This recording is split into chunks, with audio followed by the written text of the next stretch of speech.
से बोलिए शिव गुरु महाराज की जय।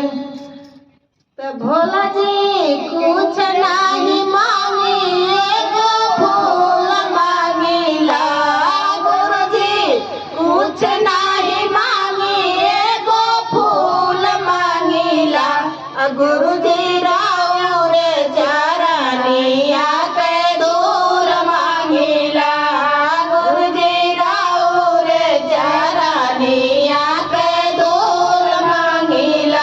हाँ भोला जी कुछ नहीं मांगी एगो फूल मांगिला, गुरु जी कुछ नहीं मांगी एगो फूल मांगिला, हमारा रे चरनिया के दूर मांगिला, हमारा रे चरनिया के दूर मांगिला।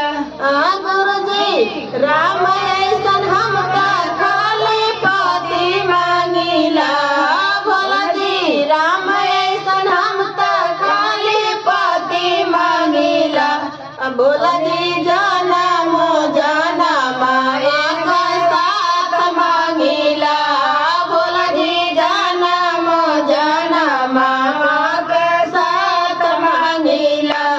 शिव जी गोदिया में एक लालनवा मांगिला, गुरु जी गोदिया में एक लालनवा मांगिला, अपने स्वामी जी के साथ एगो बेटी मांगिला, अपने स्वामी जी के साथ एगो बेटी मांगिला।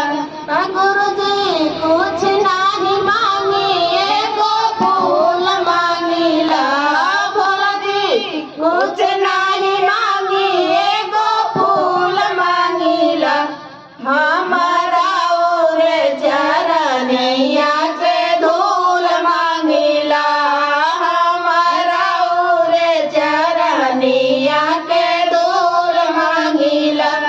गुरु जी नहीं हरे कसान एगो बिरना मांगिला, भोला जी नहीं हरे कसान एगो बिरना मांगिला, उनकर बारन परिवार एक भतीजवा मांगिला, उनकर भरल परिवार एक भतीजवा मांगिला।